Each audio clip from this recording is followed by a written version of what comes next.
네, 성도 여러분 안녕하십니까? 우리 시작하면서 또 우리 옆에 분하고 한번 인사하고 시작하겠습니다. 하늘까지 함께 갑시다. 인사하시겠습니다. 하늘까지 함께 갑시다. 네, 감사합니다. 오늘은 이제 요나 연구 네 번째 시간입니다. 우리가 이제 2장까지 살펴보았고요. 오늘은 이제 3장 살펴볼 차례인데요. 이제 1장은 불순종한 요나를 회복시키시는 그 하나님에 대한 기록이었습니다. 2장은 이제 물고기 뱃속에서 그 물고기 학교에서 회개하는 그 요나를 받아주시는 그 하나님에 대한 모습을 또 살펴보았고요. 오늘은 3장입니다. 3장은 이제 두 번째 이 말씀이 임하는, 잠시만요. 네.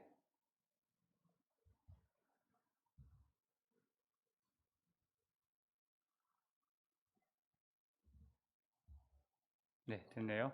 오늘은 3장은 이제 두 번째로 요나에게 말씀이 임하는 그러한 내용입니다.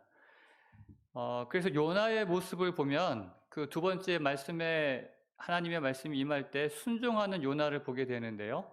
하나님의 모습은 회개한 그 요나를 다시 사용하시는 그 하나님의 모습을 보게 됩니다.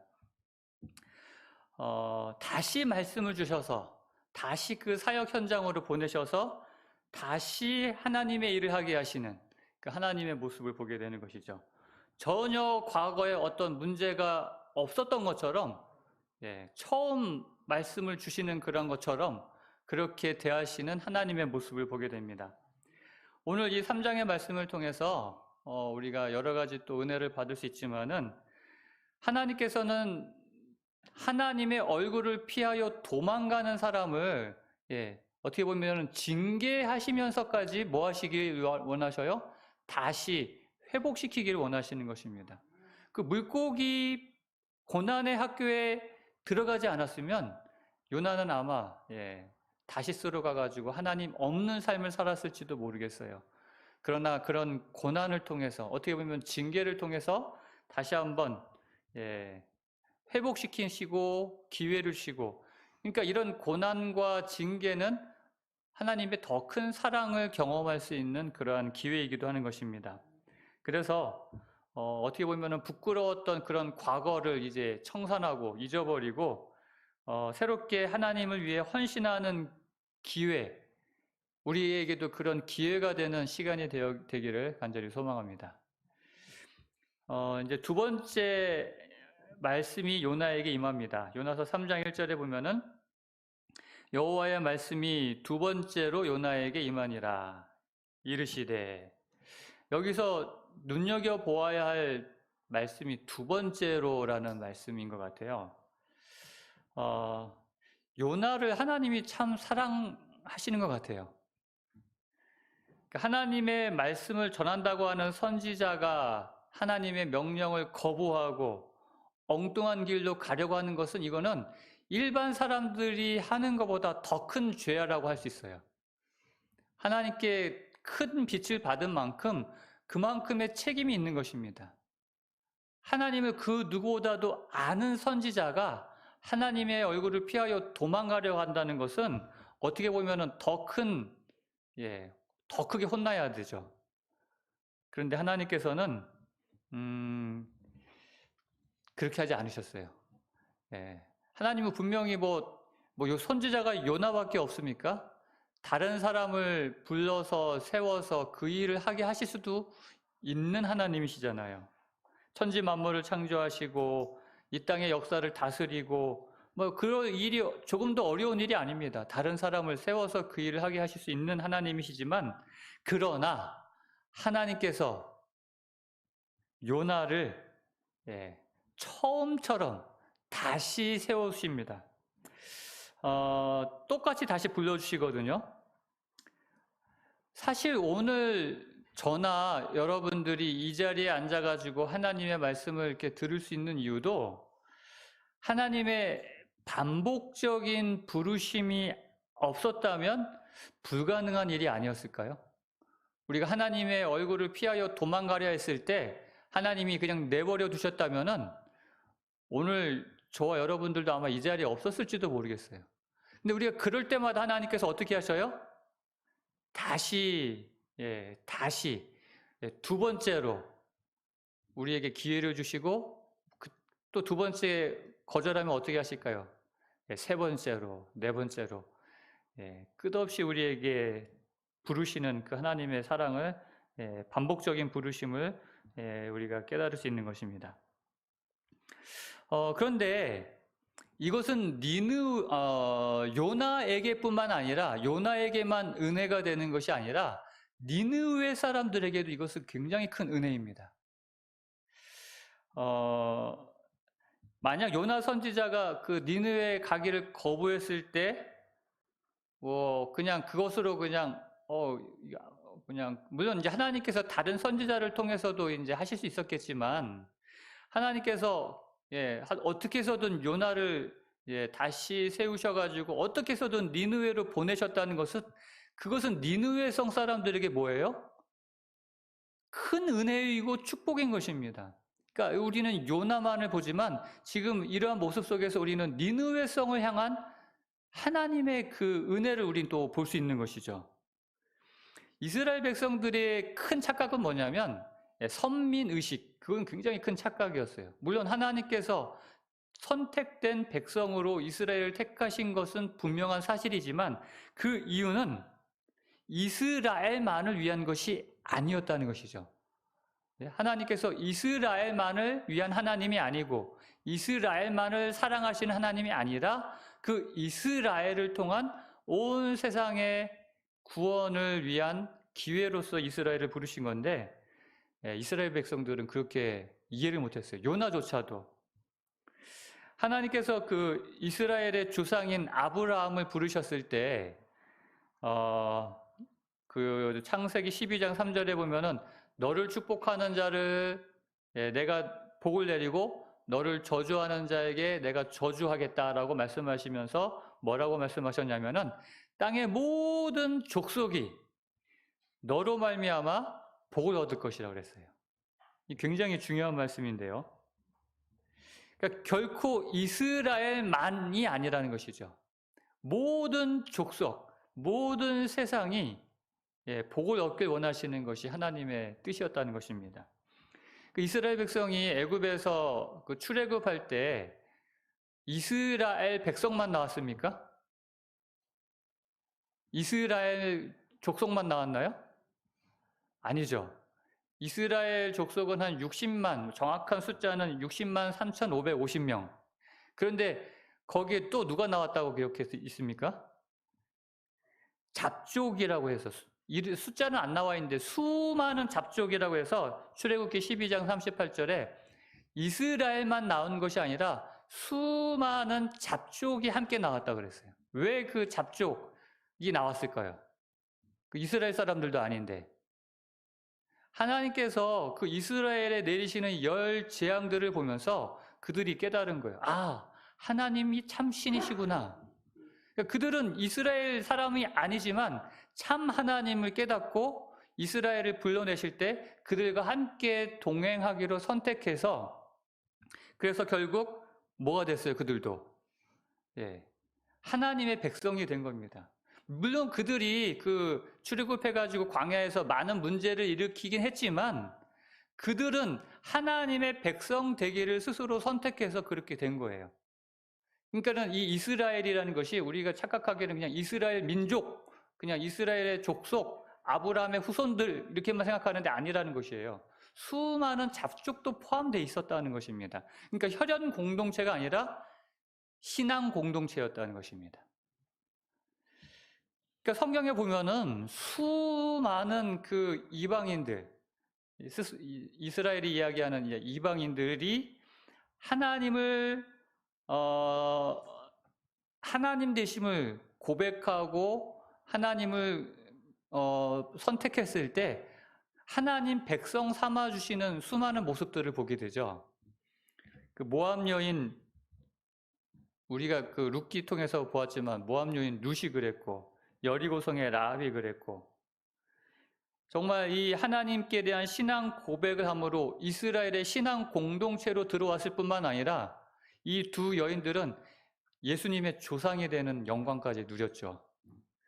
그리고 뭐 시돈 여인도 마찬가지입니다. 이 시돈 여인, 아합 왕의 부인 이세벨, 그 이세벨의 고향이 시돈이었어요. 그러니까 그 이세벨이 완전 우상 덩어리였지 않습니까? 그러니까 그 고향이 완전 우상에 찌든 고향이었음에도 불구하고 그러한 시돈에서도 하나님을 고백하는, 하나님을 섬기는 사람이 있었을 때 그 사람을 역시 하나님께서는 하나님의 백성으로 삼아 주셨다는 것입니다. 이처럼 하나님의 시선은 이스라엘에게만 머무르지 않았어요. 온 세상에 하나님을 구주로 고백하는 모든 사람에게 그 시선이 있었고 니느웨도 마찬가지였다는 것이죠. 그래서 3장 2절에 보면은 일어나 저 큰 성읍 니느웨로 가서 내가 네게 명한 바를 그들에게 선포하라 하신지라. 이 말씀은 처음 요나에게 했던 말씀과 거의 동일한 말씀이에요. 요나 1장 2절에 보면은 너는 일어나 저 큰 성읍 니느웨로 가서, 똑같죠. 처음에 있는 부분은 그것을 향하여 외치라. 그러니까 두 번째 요나에게 동일한 사명을 이제 부여해 주시는 모습을 보게 되는데 다른 점이 있어요. 똑같은데 다른 점은 요나가 달라졌어요. 1장과 이제 3장에 이제 똑같은 말씀이 주어지는데 이제 다른 요나의 모습이 보이죠. 1장에는 똑같은 말씀이 주었을 때 도망갔고 이제는 두 번째 똑같은 말씀이 이르렀을 때 이제 그 말씀에 순종하여 요나가 여호와의 말씀대로 일어나서 2절에 일어나 저 큰 성읍 니느웨로 가라 했더니 요나가 여호와의 말씀대로 일어나 니느웨로 갔습니다. 여기까지는 정말 아무 문제 없어요. 정말 전혀 정말 아주 모범적인 모습인데 근데 이제 그 다음부터 뭔가 조금 문제가 좀 보이려고 그래요.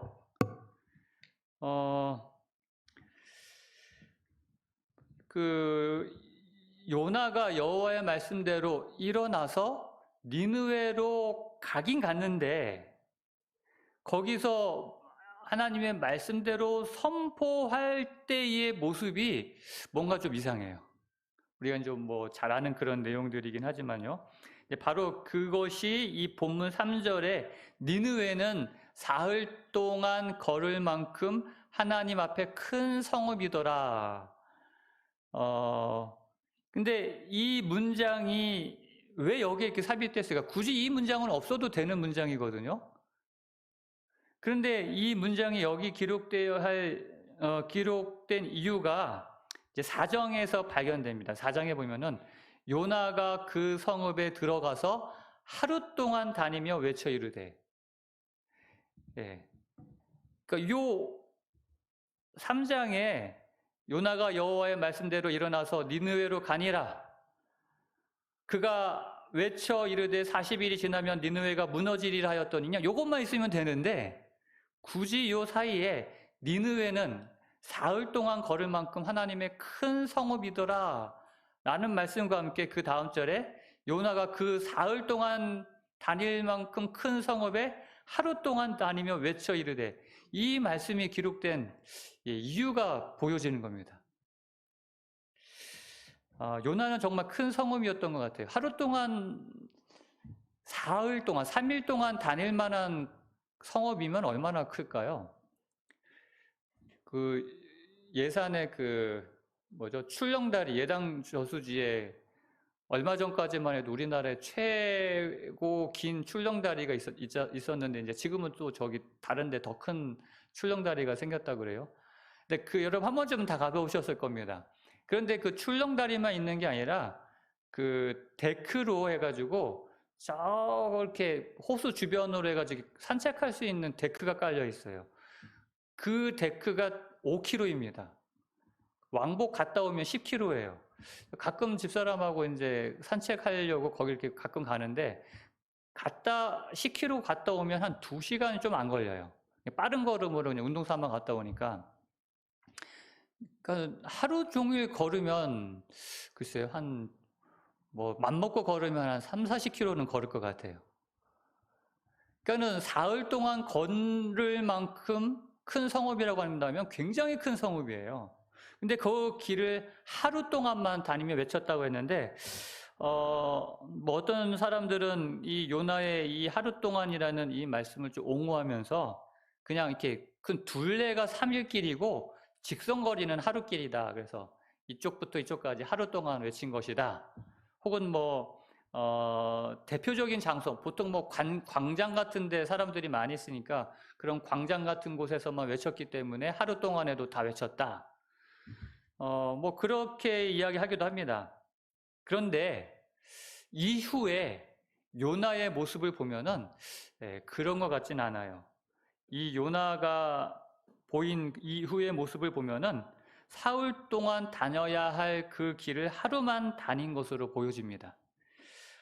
즉 요나 선지자는 그냥 대충 정말 이 니느웨를 구원하려는 그 하나님의 마음을 이해하고 그렇게 열심을 다해 전한 것이 아니라 말씀을 받아 전하기는 전했지만 그냥 대충 어떤 마음으로 하나님의 마음이 아닌 여전히 니느웨 성이 뭐하길 바라는 마음으로 멸망하기를 바라는 마음으로. 그래서 그 기별도 아주 충격적이죠. 40일이 지나면 니느웨가 무너지리라. 진짜 40일이 지나면 니느웨가 무너질 걸 바라는 마음으로 그렇게 외친 것 같아요. 그 후에 있는 모습을 보면서도 알겠지만은. 근데 이 말씀을 받아들이는 니느웨 사람들의 입장에서는 굉장히 충격적이었어요.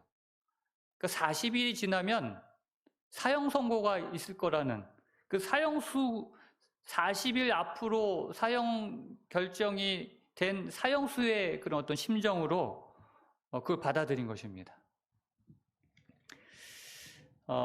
그래서 5절에 보면은 니느웨 사람들이 하나님을 믿고 금식을 선포하고 높고 낮은 자를 막론하고 굵은 베옷을 입은지라. 여러분, 요나가 하나님을 그 전한 내용은 없어요. 그 하나님에 대한 언급이 없어요. 여기 4절에 다시 보면은 요나가 선포한 것은 뭐예요? 40일이 지나면 니느웨가 무너지리라. 글쎄 모르겠어요. 이게 요나가 얘기했던 대표적인 것 이것만 그 전에 또 하나님에 대해서 이야기했는지 모르겠지만 어찌됐든 기록에는 하나님에 대한 언급은 없는데 5절에 보면은 그 기별을 듣고 니느웨 사람들이 뭐 했다고요? 하나님을 믿었다는 거예요. 그 하나님을 믿은 다음에 금식을 선포하고 높고 낮은 자를 막론하고 굵은 베옷을 입었다라고 기록하고 있습니다. 어떻게 이런 일이 가능했을까? 하나님에 대한 언급이 없는데도 불구하고 어떻게 니느웨 사람들은 하나님을 믿었을까? 뿐만 아니라 금식하며 회개했을까? 여러분 어떻게 이것을 이해하면 좋을까요? 여기 기록은 하지 않았지만 요나가 전할 때 하나님에 대한 언급도 했을지도 모르겠어요. 그런데 성경에서 그 이유를 한번 찾아보면 누가복음 11장 30절에서 이 요나에 대한 이야기를 예수님께서 하셨거든요. 여기에서 아마 힌트가 있지 않을까 한번 생각을 해봅니다. 누가복음 11장 30절에 보면은 예수님께서 그 표적을 구하는 사람들에게 요나가 니느웨 사람들에게 표적이 된과 같이 인자도 이 세대에 그러하리라 라고 이야기합니다. 그러니까 요나가 니느웨 사람들에게 뭐가 됐다고요? 표적이 됐다는 거예요. 표징, 증거 이렇게도 이야기할 수 있습니다. 그러니까 요나가 니느웨 사람들이 볼 때 표징, 표적, 어떤 증거가 됐다는 그런 이야기거든요. 이제 이거는 여러 가지로 해석할 수 있지만 이제 이 말씀을 이제 해석하는 이제 주석가들의 이제 그 주석을 보게 되면 이제 이 배경에 대해서 우리가 이제 추측할 수 있는 게 있어요. 요나가 하나님의 얼굴을 피하여 다시 쓸어가려고 도망갔을 때, 그 다시 쓸어가는 배에 탔을 때 큰 풍랑이 일어가지고 정말 그 배에 탔던 모든 사람들이 그 풍랑으로 인하여 죽을 뻔하다가 그 일이 요나로 말미암는다는 것을 깨닫고요. 요나가 그래서 고백하잖아요. 나는 이스라엘의 여호와 하나님을 믿는 사람으로, 내가 하나님의 말씀에 불순종하여 이렇게, 그러니까 나를 이 바다에 던지면 이 풍랑이 잠잠해질 것이다. 그래서 그들이 그 놀라운 여호와 하나님에 대하여, 그 살아계신 하나님에 대하여 그들이 보고, 그래서 우리가 이정에서 보았지만 그들이 어떻게 했어요? 그들이 하나님께, 여호와 하나님께 제물을 드리고 제사를 지내며 서원하는 그런 내용을 우리가 보지 않았습니까? 근데 그들이 그것으로 끝났겠어요? 만나는 사람마다 그들이 뭐 했겠어요? 야, 하나님이 진짜 하나님이야. 얘기하지 않았겠습니까? 그러면서 그 정말 평생을 두고 잊지 못할 그 사건, 그 배에서 있었던 사건, 그 요나에 대한 이야기, 하나님의 선지자에 대한 이야기, 그 요나를 바다에 던졌을 때 일어났던 그 잠잠케 하시는 하나님의 그 능력에 대한 이야기, 그 이야기가 사람들에게 아마 퍼져나가지 않았겠습니까? 그 이야기가 니느웨 사람들에게까지 들렸을 거라고 생각이 됩니다. 그런 니느웨 사람들에게 정말 죽은 줄 알았던, 뱃사람들도 당연히 그렇게 생각했을 거 아니에요. 그 풍랑이 일어서 하나님의 말씀에 불순종했던 요나를 던지니까 잔잔해지고, 그렇게 불순종한 요나를 하나님께서 벌 주셔서 징계하셔서 요나는 분명 죽었을 것이다. 누가 큰 물고기가 그 요나를 삼켜가지고 3일 동안 있다가 토해냈을지 상상이나 했겠어요? 다 죽었을 것이라고 생각했던 그 요나가 니느웨 성에 다시 나타나가지고 정말 그 신화 같은 인물이 나타나서 뭐라고 이야기해요? 40일 뒤에 이 니느웨가 멸망할 것이다 라고 하니까 사람들이 어떻게 받아들이겠어요? 여러분, 이 말씀들을 통해서 진짜 많은 것을 깨달을 수 있는데, 그러니까 사람들은 이 요나를 표적으로 생각했다는 것이에요.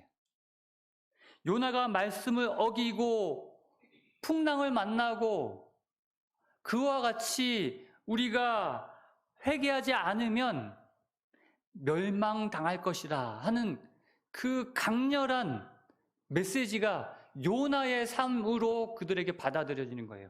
그냥 단순히 요나가 이야기하는 40일 뒤에 이 니느웨 성이 멸망할 것이다. 그냥 그 말씀, 물론 그 말씀도 있지만 요나의 삶 자체가 표적이 돼서 그들에게 말보다 더 강렬한 메시지로 다가오는 거예요. 그 살아계신 하나님이, 그 요나의 그 정말 풍랑을 잠잠케 하시는 그 하나님이 40일 뒤에 멸망하게 한다는데, 그러니까 요나가 니느웨에 들어가기 전에 이미 사람들은 복음을 받아들일 준비가 되어 있었던 것이에요. 앞서 행하시는 하나님께서 요나의 의도와 상관없이 그들을 변화시킬 준비를 이미 작업을 진행해 놓으시고 계셨던 것이에요. 그러니까 요나의 불순종이요, 하나님께서는 우리가 지난 교과에도 배웠잖아요. 그 요셉의 생애를 통해서 하나님께서는 약속을 지키신 하나님이고, 두 번째는 악함을 선함으로 바꾸실 수 있는 하나님이라는 것을 우리가 배웠지 않습니까? 그 요나의 불순종조차도 하나님께서는 그것을 뭘로요? 복음을 전하는 도구로 바꾸어서 진짜 모든 것이 합력하여 선을 이루는 그런 능력의 하나님을 다시 한번 만나게 되는 것입니다. 사실 요나는 이 40일 뒤에 있을 그 심판에 대해서만 생각을 했을 거예요. 하지만 이 니느웨 이 백성들은 40일 동안의 이 기간을 정말 은혜의 기간으로 생각을 한 겁니다. 만회할 수 있는 기간. 돌이킬 수 있는 기간. 은혜가 멀어지면은요, 알아들을 수 있는 말귀도 못 알아들어요. 아무리 복음을, 하나님을, 십자가의 예수님을 증거해도 하나님의 은혜가 임하지 않으면 이 꽉 막혀가지고 못 알아들어요. 그런데 하나님의 은혜가 임하면요, 못 알아들을 말도 알아듣고 회개의 역사가 일어납니다. 이게 은혜인 것입니다. 지금 니느웨에 그런 역사가 일어나고 있는 것이에요. 하나님의 은혜가 임하고 있는 것입니다. 지금 이 니느웨 사람들에게 진짜 이 40일간의 기간이, 그래서 그 전기세 체납 고지서, 우리 전기세 한 2달, 3달만 안 내도요, 이제는 뭐 좀 뭐랄까 무서운 딱지가 나죠. 빨간 글씨로 해서 막 한 3-4달만 밀리면은 뭐가 날아와요? 이제 뭐 몇 월 며칠까지 전기세 납부하지 않으면 뭐 하겠다? 전기 끊어버리겠다는 이제 그런 경고문과 함께 와요. 그것은 무슨 말이에요? 뭐 하라는 얘기예요? 그러니까 전기 끊기기 전에 뭐 해라? 돈 내라는 거거든요. 그러니까 이 40일 뒤에 멸망하리라는 이 말씀은 하나님께서 뭐 하라는, 무슨 말씀이니까? 진짜 멸망하겠다는 게 아니라 뭐예요? 예, 멸망되기 전에 너희도 회개하라. 이 말귀를 알아듣는 거예요, 이 사람들이. 이게 바로 은혜인 것입니다. 여러분, 하나님의 말씀이 선포될 때, 물론 목사가 정말 은혜로운 말씀을 전하는 것도 중요하지만 더 중요한 것은 아무리 정말 여기서 뭐 어떤 사람이 말씀을 선포한다 할지라도 그걸 알아들을 수 있는 그 음성을 통해서 하나님의 음성을 들을 수 있는 그 들을 귀가 있어야 된다는 것이에요. 오늘 우리가 그런 들을 귀가 있는 사람들이 되시기를 간절히 소망합니다. 그래서 하나님의 은혜로 오늘 저와 여러분들에게 임하시는 하나님의 말씀을 통하여 이 마지막 때에 여전히 똑같은 그런 하나님의 진짜 마지막 그 멸망의 메시지가 선포되고 있지 않습니까? 똑같은 말씀이 전해져도 구원받는 사람이 있고 멸망받는 사람이 있는 것은 그것을 받아들이는 우리에게 있음을 다시 한번 깨닫게 되는 것입니다. 오늘 우리 모두에게 하나님의 은혜가 임함으로 우리 모두가 이 느느웨 사람들처럼 회개케 하는 그러한 심령이 주어져서 이런 은혜의 역사가 우리에게도 일어나게 되기를 간절히 소망합니다. 하나님 아버지, 우리에게 다시 기회를 주시는 하나님을 인하여 감사합니다. 비록 요나가 하나님의 얼굴을 피하여 도망갔을지라도 하나님께서는 다시 그를 일으켜 세우시고 다시 하나님의 말씀을 주시고, 그래서 하나님의 일을 감당할 수 있는 그러한 주님의 선지자가 되었던 것을 보게 됩니다. 오늘 우리에게도 어떤 일이 있어도 포기하지 않고 다시 일으켜 세우시는 주님이 함께 하심을 기억하며 주님의 일을 감당하는 우리 모두가 되게 하여 주시옵소서. 하나님의 말씀이 우리에게 주어질 때 또 그 말씀을 주시는 하나님을 깨닫고 다시 주님께로 돌아갈 수 있게 하여 주시고 그 말씀에 귀 기울일 수 있는 마음 갖게 하여 주시옵소서. 우리 홍성 재림교회의 모든 성도들 가운데 하나님의 크신 은혜가 함께 하시어 우리도 주님의 말씀이 전해졌을 때 다시 회개케 함으로 주님의 백성, 주님의 구원의 자녀가 되어 영원한 하늘에 이룰 수 있도록 인도하여 주시옵소서. 우리의 구주 되신 예수님의 이름으로 기도드리옵나이다. 아멘.